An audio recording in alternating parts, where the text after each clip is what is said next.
The regular season is heating up, new stars are emerging, and that means more opportunities to win up to 25 times your cash on Prize Picks, the most exciting way to play daily fantasy sports. Just select 2 or more players, pick more or less on their projection on a wide variety of stats, and place your entry. It's that easy. Let it fly to turn $10 into $250 with just a few taps. Easy gameplay, quick withdrawals, and injury insurance on your picks are what make Prize Picks the #1 daily fantasy sports app. Watch your favorite players and get paid doing it this basketball season. See your entries make progress during the game or make new entries for the second half in the fourth quarter. 3-pointers, assists, rebounds, and everything in between are yours for the taking. Join the Prize Picks community of more than 7 million players who have already signed up. Right now, Prize Picks will match your first deposit of up to $100. Just download the Prize Picks app and use code GET100. That's code GET100 on Prize Picks for a first deposit match of up to $100. Prize Picks. Pick more, pick less. It's that easy.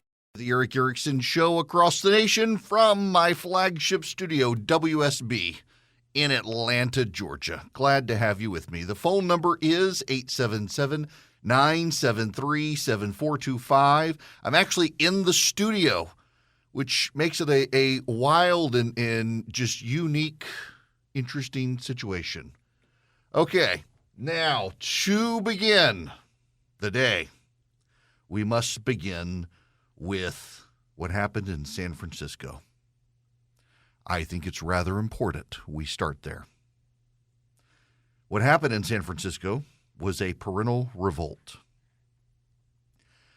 This ties into another story that we will get to, but let me give you the overview of what happened in San Francisco. They had a recall on the wokest of the woke members of the San Francisco school board. Now, for those of you who don't understand, there's a signature drive. It's a pretty burdensome thing that has to be done along the way in order to get the members of the school board off the school board. It's actually a pretty big deal to have a recall, a successful recall, particularly in a place like San Francisco, where you actually have a lot of voters who get to vote on the school board, but they don't actually have kids within the school system. And the reason they don't have kids within the school system is because, well, San Francisco is largely childless. It's a problem if you want to get rid of school board members in San Francisco when you have a bunch of non-child-like people there. So we need to proceed. We must proceed with the recall. The recall in San Francisco, well, it was significant. The parents in San Francisco decided that they would go after the 3 woke members. Highly targeted, pretty significant. And those woke members of the school board, they were ousted. This is from the San Francisco Chronicle. San Francisco voters overwhelmingly supported the ouster of 3 school board members Tuesday in the city's first recall election in nearly 40 years. The landslide decision means board president Gabriela Lopez and members Allison Collins and Faugo Maligo will officially be removed from office and replaced by mayoral appointments 10 days after the election is officially certified. They're out. They're gone. It's a big deal.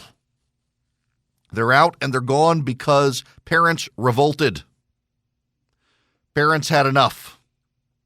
Parents were tired of the woke school board system that did not value their children, did not value the families, did not value education. They used San Francisco schools as not just a source of indoctrination, but as a place to close down. San Francisco schools did not want to stay open. They wanted to keep masks. They became a burden to the families.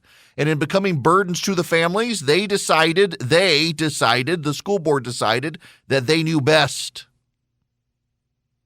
And by knowing best along the way, the parents decided they knew better. This is something that's been going on now for the last couple of years as we've seen Democrats, and you can tell their polling is terrible. We're about to shift to the polling. The Democrats have said along the way that we need parents to not be involved in schools. How dare parents think they should have a say in the education of their children? How dare the parents think they can decide the curriculum and they can decide the attendance policy and they can decide the mask policy? Well, the parents are also something else. In many cases, not all cases, but in many, if not most cases, the parents are something else. You know the word. Taxpayer. It's not just the parents who want to say in the kids' school. They're taxpayers. And as taxpayers, they want to say in their kids' schooling. And they get it. They get it in large part because of the recall. But it goes beyond that. It's more important than that. It's part of a larger effort around the nation. The GOP culture war attacks are alarmingly potent, warns the DCCC. That's the Democratic Congressional Campaign Committee. That is the arm of the House Democrats that runs their campaigns. This is from Politico. It dropped today, or actually it dropped last night. Democrats' own research shows that some battleground voters think the party is preachy, judgmental, and focused on culture wars. And the party's House campaign arm has a stark warning for Democrats. Unless they more forcefully confront the GOP's alarmingly potent, in their words, alarmingly potent, culture war attacks, from critical race theory to defunding the police, they risk losing significant ground to Republicans in the midterms. The Democratic Congressional Campaign Committee is recommending a new strategy to endangered members and their teams, hoping to blunt the kinds of GOP attacks that nearly erased their majority last election and remain a huge risk ahead of November. In presentations over the past 2 weeks, party officials and operatives used polling and focus group findings to argue Democrats can't simply ignore the attacks, particularly when they're playing at a disadvantage. A generic ballot of swing districts from late January showed Democrats trailing Republicans by 4 points. It wasn't all bleak, though.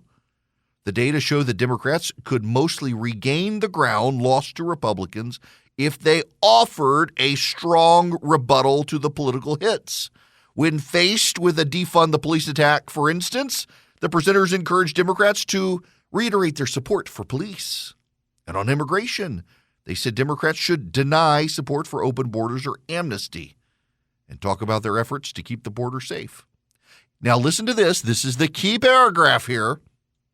If Democrats don't answer Republican hits, the party operatives warned, the GOP's lead on the generic ballot balloons to 14 points from 4 points. A dismal prediction for Democrats when the GOP only needs to win 5 seats to seize back the majority. But when voters heard a Democratic response to that hit, Republicans' edge narrowed back down to 6 points, giving candidates more of a fighting chance, especially since those numbers don't factor in Democrats going on the offense. Okay. It also, the internal polling showed Republicans are actually pretty effective with center-left voters and with independents and with Hispanic voters. But there's a problem with the Democrats' own polling. First of all, we've never seen ever in the history of modern polling, we've never seen an R+14 generic ballot. It simply doesn't exist. It is the Yeti of polling. It doesn't exist. The abominable snowman, the unicorn, it is a polling R+14 is basically if the Loch Ness Monster and a unicorn had a love child raised by the abominable snowman and Bigfoot. That is R+14 polling. It doesn't exist. It is more mythological than Zeus and the pantheon of Olympic gods. And yet the Democrats' polling is warning of R+14 generic ballot polling. It's not the Republicans' polling. It's the internal Democratic lay of the land. That's really bad for the Democrats. Oh my gosh, that is bad for the Democrats. And it's bad because if it's real, the Democrats really are toast. I mean, if they push back on the defense, you get to R+6. The R+6 generic ballot polling, remember, this is of generic ballot polling. You typically have to add 2 points to the GOP there because of registered voters and the constituencies, how it breaks down. That gives the Republicans really an R+8. That's 1994 numbers. That's not 2010 numbers. That's 1994 numbers. That's Republican Revolution numbers. That's Gingrich Revolution territory. That's how big it is. That's how bad it is for the Democrats right now. That's the lay of the land. So it's no surprise the Democrats went out and said, hey, we're all getting rid of the masks. We follow the science, and the science says get rid of masks. We follow the science. The science says open up the schools, and they've got a problem on that end. We're going to spend more time on this later, but they got a problem on that end too. And the problem on that end too is that the partisan progressive Democrats are livid with the Democrats for walking it all back. Got all sorts of problems there. If the Democrats go too far to respond to the Republicans, they alienate the progressives. Think about it on schools. The Democrats tell us all the time they're not engaged in critical theory, and yet when it's evidence of it is found, they say, well, we need it. They're trying to have it multiple ways, every which way, and it's not going to work for them. It's bad. The Democrats are having a real hard time threading this needle. But the larger issue is look at their solutions. Say they want to support the police. Go out aggressively and say they want to support the police. That's not what voters see on the ground. They see Democratic politicians letting people out of jail who should be in jail. They see Cori Bush and AOC and Rashida Tlaib and the like said, oh, no, we really do want to defund the police, and we're going to double down on it. Cori Bush out there made the Democrats mad, saying, I'm going to keep saying defund the police because it's the right thing to do. And then the Democrats are going to say, we oppose an open border and amnesty.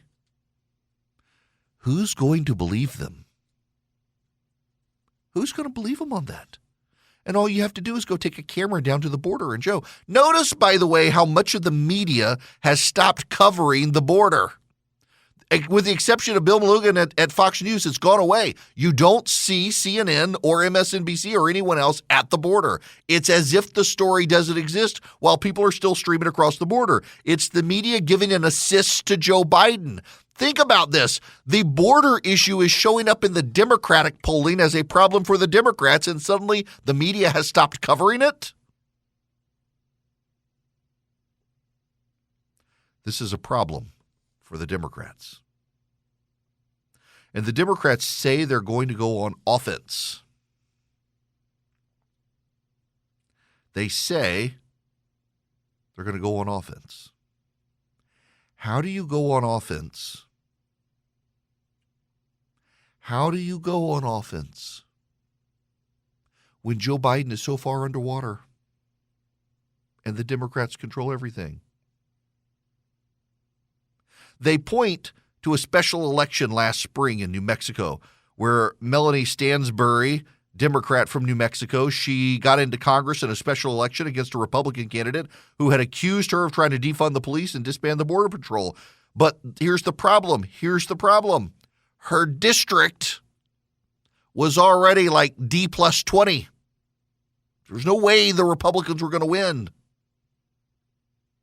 But he says, we need to push back. She pushed back. She said she's not for open borders. She's not for defunding the police. She pushed back hard. And in a D+20 district, guess what? Majority of voters agreed, supported her. But voters in a D+1 district, they may not. And there's a side story here. You know, the Democrats were very aggressive in their redistricting. They were very aggressive in redistricting. And they carved up a lot of districts, and those districts are D+1, D+2, maybe D+5. Means the Democrats have a 5-point advantage. But that's based on 2020 when Donald Trump was on the ballot. He's not on the ballot this time.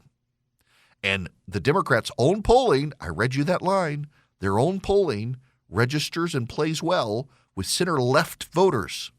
Who are center-left voters? Suburban moms. They're furious with the Democrats. You don't come between them and their children, and you don't come between them and their 401k. And right now, the Democrats are interfering on both fronts. The stock market isn't doing well. Inflation is on the rise. And their daughters who want collegiate scholarships now have to compete with boys pretending to be girls. And the Democrats are okay with that. May God have mercy on them, because the voters will show them no mercy in November if this keeps up. I want to cut corners and just get to the chase. A lot of you hear podcast ads and radio ads for Bull and Branch, and you're thinking, they're just telling you it because they're getting paid. I'm actually telling you it because I'm a customer. We actually have Bull and Branch sheets, and yes, they are an ad. Yes, this is an ad, but yes, I really am a customer. I only like to do ads for companies that I really like, and I love Bull and Branch. So does my wife. My wife actually heard the ads, and she wanted to try the sheets, and now they are the sheets in our house. Bull and Branch does not cut corners. They make super soft, wonderful sheets. They use the softest organic cotton they can find. They get better with every wash. They soften and soften and soften, and they only use 100% sustainable raw materials. They're the first fair trade certified manufacturer of linen. You can feel as good about your Bull and Branch sheets as they feel against your skin. They are so soft. They don't get too hot. They don't get too cold. They're just great, and every wash improves them. That, I'm telling you, is one of the coolest things about these sheets. It's like sleeping on a new bed every time you wash the sheets. It's great. Now, you can experience the best sheets you've ever felt at bullandbranch.com. Get 15% off your first set of sheets when you use the promo code ERIC at checkout. That's Bull and Branch, BOLLAND branch.com, promo code ERIC, ERICK. Welcome back. It is Eric Erickson here. If you would like to be on the program, you are more than welcome to call in 877-973-7425. So we need to have a talk about one of the issues I've changed my mind on. I tell people all the time that I haven't really changed my views on much in the last 10 years. There are a few issues here and there. Nothing fundamentally has changed where I viewed conservatism along the way, even as some others might have changed. I simply don't. I'm kind of fixed. Now, as data comes in, I may nuance and refine and stuff, but there's one issue where I am now fairly well, pretty chronically, have changed my mind. I used to think disclosures were a good thing.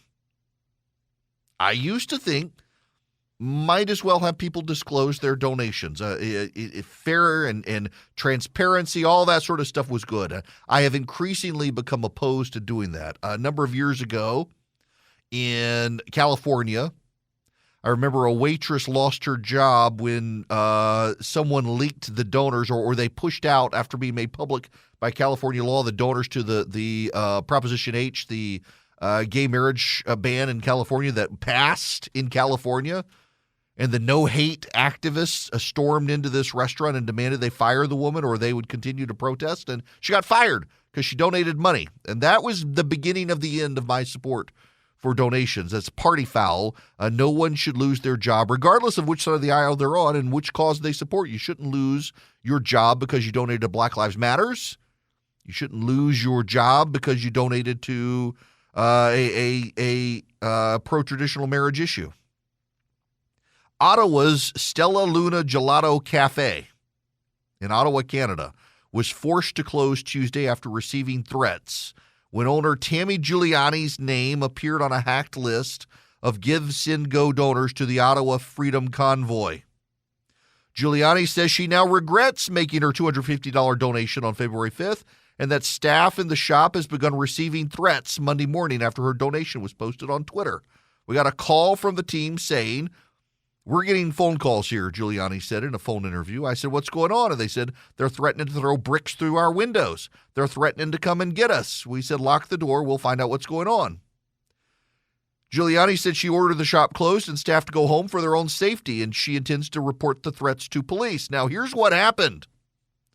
This online donor portal was hacked, and then the donors were released to the public Reuters and other news outlets ran stories on the names of the people who gave money. It was hacked, stolen data. News outlets ran the information. It was put on Twitter. Twitter never turned off the accounts. And now let's go revisit the Hunter Biden situation. In Hunter Biden's situation, we don't know exactly how all the information was obtained, other than a guy says he actually brought his hard drive into a computer shop to get it fixed, and the owner leaked information, and Twitter shut down accounts sharing information off Hunter Biden's hard drive, saying it was inappropriate. They haven't done the same thing here. The data was unquestionably hacked. The media ran with it, and it was all designed to target harassment at the donors to the Freedom Convoy, and members of the press are in on the act. They're highlighting, I'm in Atlanta, a number of people in Atlanta gave money. Won't give you their names. They're patriots for doing so under the standards of the left, and yet they're going to be harassed. And the media is in on doing this. We should not be disclosing donations to political causes anymore. Hello there. Welcome back. It is Eric Erickson here. The Eric Erickson Show. The phone number is 877-973-7425 should you wish to be on this here program. Let's go to the phones. Garen, you're going to be up first. Welcome to the program.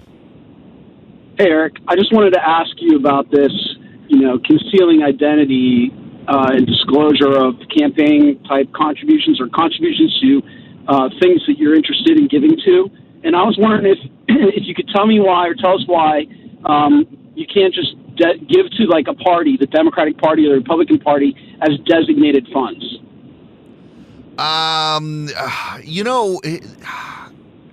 Maybe we should do that. You can certainly give money to the political parties for certain causes, but actually, you know what? I'm stalling somewhat because it's one of those things where I know the answer to this, and now it has come to me. So under federal law, you can give up to $25, I think it is, maybe it's gone up to $30,000 to the political parties. And that's it. Now, for you and me, that would be sufficient. Let's send a couple $100, earmark it to this candidate or that candidate. But the way federal financing works, it's complicated because, for example, in primaries, you can't give to a party to convey to a candidate. And then once you actually give it to the party in the general election, the party and the candidate can't coordinate. So it becomes very difficult to try to tie those two together. We may need to change campaign finance law to be able to make something like that happen because of those situations. It's federal campaign finance law complicates our ability as a people to do things like that. And it's so premised on disclosure and transparency fights corruption. And what it actually does is it enables political opponents to go after each other. I'm increasingly convinced we got to rethink this whole idea of transparency, given particularly on the left, the weaponization of campaign donations. And people should be able to give donations to the causes they care about without the mob coming for them. Now, we got to move to some other data. I'm actually fascinated by this. Are you satisfied with your life? Are you satisfied? Now, are you satisfied with the direction of the country? Overwhelmingly, people are not satisfied with their direction of this country. The United States has gotten up to 70% satisfaction. After George W. Bush was elected and the nation kind of rallied post 9/11, 70% of Americans said they were happy with the direction of the country. We were a united people. For most of the 80s and 90s, actually,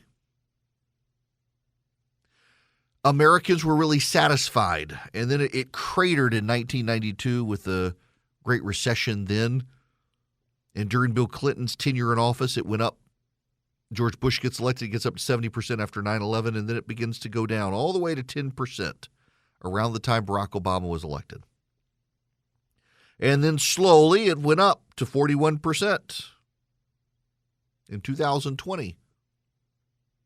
It's crashed in 2021 to 11. It's back up to 17%. That's not good, though. 17%. When Ronald Reagan became president of the United States, it was at about 17%. It got all the way up by the year 2000 to 70. And we're back to 17%. Ha! Jimmy Carter was 17%. Joe Biden at 17%. But here's something really interesting. According to Gallup, and Gallup's been doing the surveying for a very long time, 85% of Americans are satisfied with their life. Now, the high in Gallup's one, the highest ever been is 90, and the lowest it's ever been has been about 76. So people tend to be pretty satisfied, but it's actually markedly gone up in satisfaction from 82% to 85% over the last couple of years. Are you satisfied with your life? Now think about this, because we've had some profound implications with satisfaction.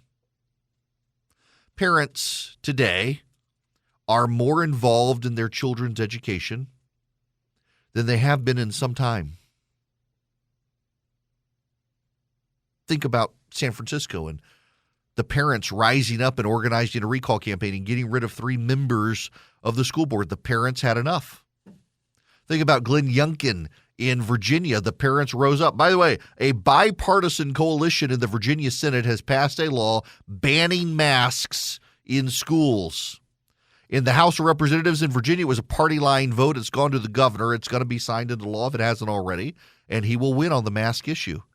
The Virginia Senate Democrats got the message. The Virginia House Democrats did not. The Virginia Senate Democrats were not up for re-election, and they're about to be, and they know hell is coming from the voters still. Parents are suddenly more involved in politics for the benefit of their children than they've been in years. It's a good thing. Are you satisfied with your life? So, this reminds me years ago, my wife and I, when we first got married, we lived in a little rental house in Macon, Georgia, Pionono Avenue. It was a noisy intersection at which we lived in this little rental house. And the secret to a good marriage, I learned this very early on in marriage. King-size bed. You know, I listen, I don't know about y'all, but I don't want to snuggle.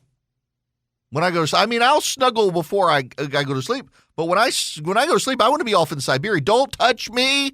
Don't touch me. Don't put your cold feet on me. Don't come over to some. You make me sweat. I love my wife. She makes me sweat. You know, we've got this dog. We got a golden doodle, Maggie. Maggie is a sweet, medium-sized golden doodle. I left town one time, and Christy let the dog in the bed. And they snuggled all night together, wedged themselves into each other as tight as possible. I came home. I put the dog in the crate. Half the night, the dog barked and yelped to get back in the bed. And I was like, all right, fine. And you know what? It turned out to be a lifesaver because Christy and the dog, they wedge into each other real tight, and I can be off in Siberia by myself. It's been the perfect compromise.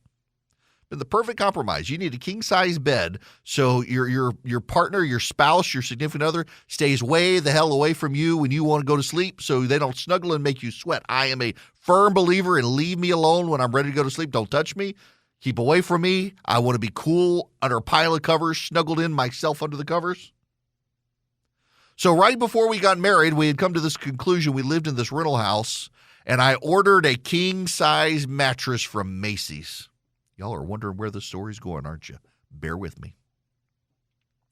Well, they called and they told us it would be delivered at 10 a.m., middle of a week. I want to say it was a Tuesday or Wednesday, so I stayed home from work, slept in a little bit, was in the shower, and there was a knock at the door. Now, they said 10 o'clock, and this was maybe 9:15 in the morning. I'm like, my gosh, they're early. They're driving down from Atlanta. Traffic must have been good. I'm in the shower, and they were very clear. If you did not answer the door, it could be a week before you got your king-size mattress.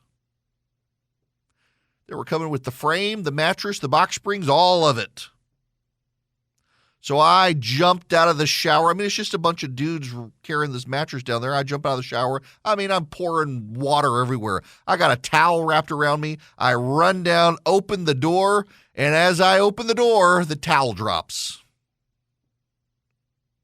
And it's 3 little Jehovah's Witness ladies there with the watchtower. Was not the mattress.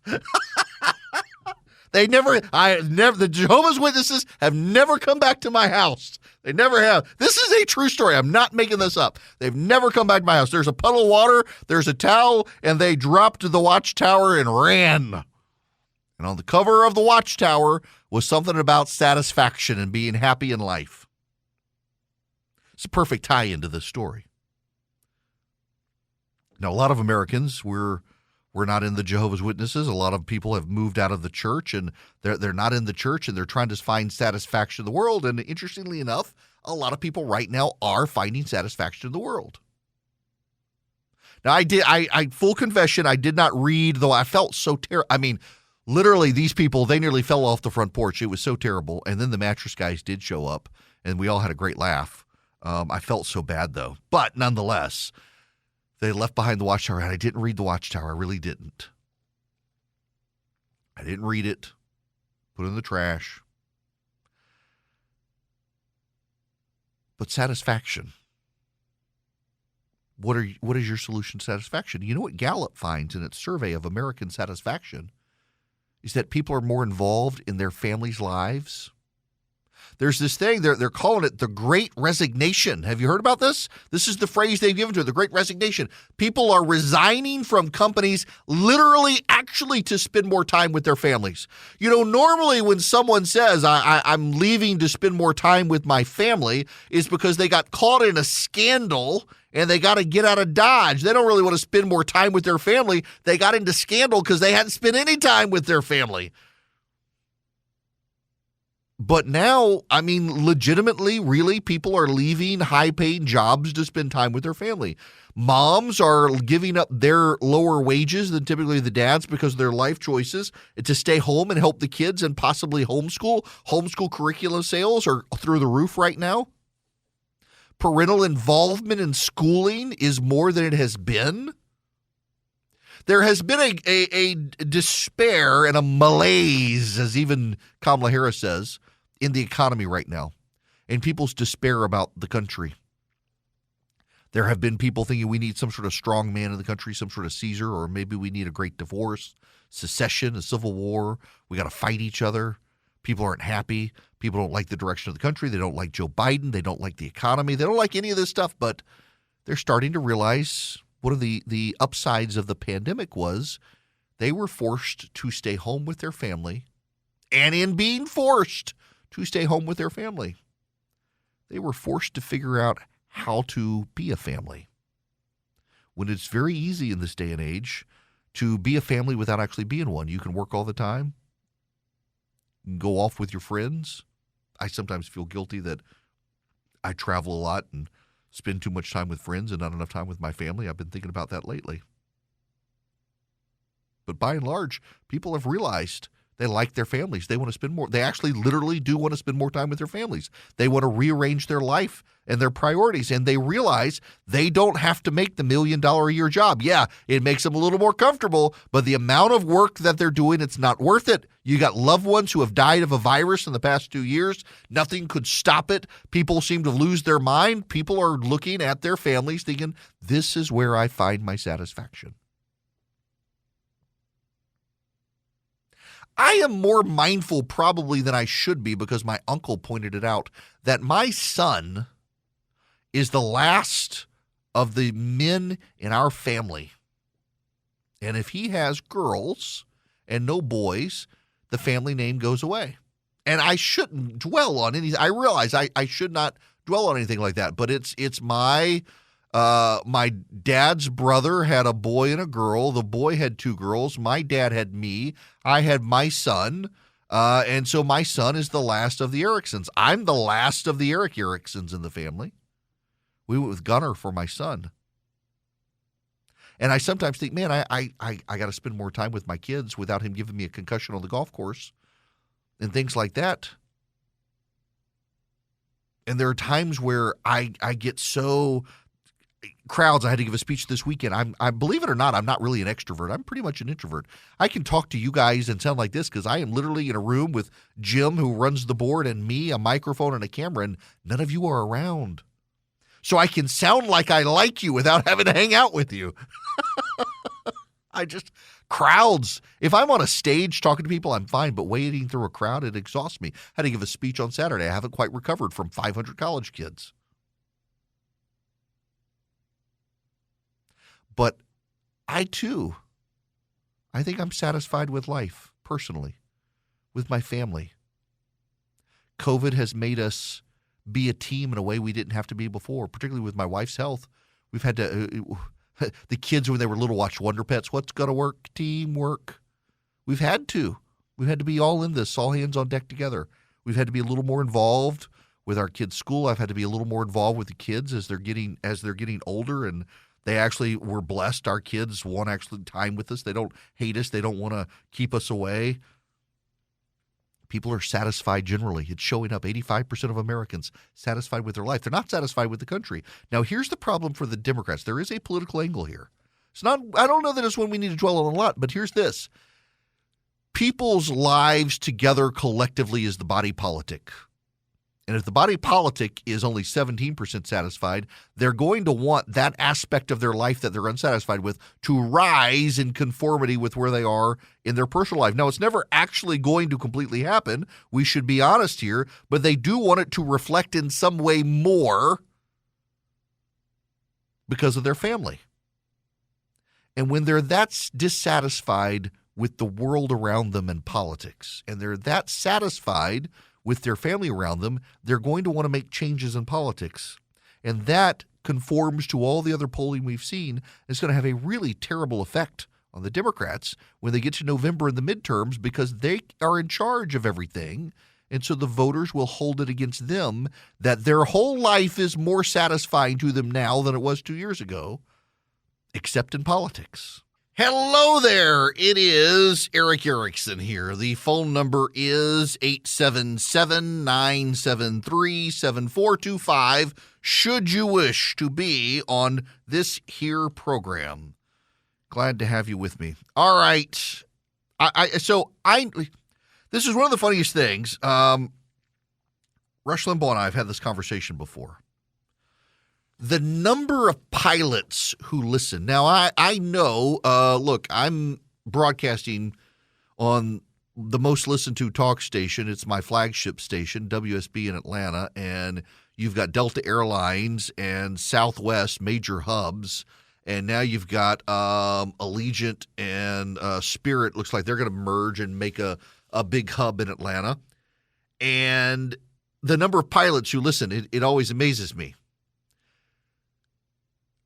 There's a story about an American Airlines flight going from New York to Los Angeles. And an unruly passenger tried to storm the cockpit, and when he couldn't open that, he tried to open the main door. Now, you can't open the door on a plane at altitude because of the way plane doors are designed. The air pressure inside the plane is so much greater than outside, it keeps you from being able to open the door. But he was trying. Is trying very hard, trying to get into the cockpit. The passengers had to ambush him. One of the flight attendants grabbed a coffee pot and began to hit the guy over the head. They took him down, but the plane had to make an emergency landing. They listed it as a level 4 emergency, which is the highest level. I don't know that you guys know this, and I only know it from having talked to pilots, that planes are far more maneuverable. The jets we fly are far more maneuverable than you may realize. I've been on an emergency landing one time when someone went into cardiac arrest. I know, and that was not this level of emergency. The plane fell 30,000 feet in less than 8 minutes. About 5,000 feet a minute. They thought the plane was crashing. It went down so fast, but actually they can do that. they're perfectly able to do that. Fascinating dynamics here, but God bless the pilots and the flight attendant and the passengers who took that guy down and hauled him off. He was apparently had a mental break and went super paranoid. It's 2022. Things are still crazy. Things haven't settled down. And now you got the Federal Reserve and interest rates. You got the economy. You got inflation. A lot of banks won't even return your phone call. Let's say you're a small business and you need a loan for $750,000 or higher. You see an opportunity where banks, they don't even want to see you. You want to buy a building, you want to build a building, reach out to the Frost family at First Liberty Building and Loan. They've been helping small businesses become big businesses since the 1990s. They want to help you if they can. So spend 10 minutes with them. See if you're a good fit for them and they're a good fit for you. Their website is firstlibertyga.com. That's firstlibertyga.com. Again, you need a loan, $750,000 or higher. You're a small business and you see an opportunity to grow. Share it with the Frost family and see if they can help you. Firstlibertyga.com. That's firstlibertyga.com. First Liberty Building and Loan can help businesses nationwide become bigger businesses.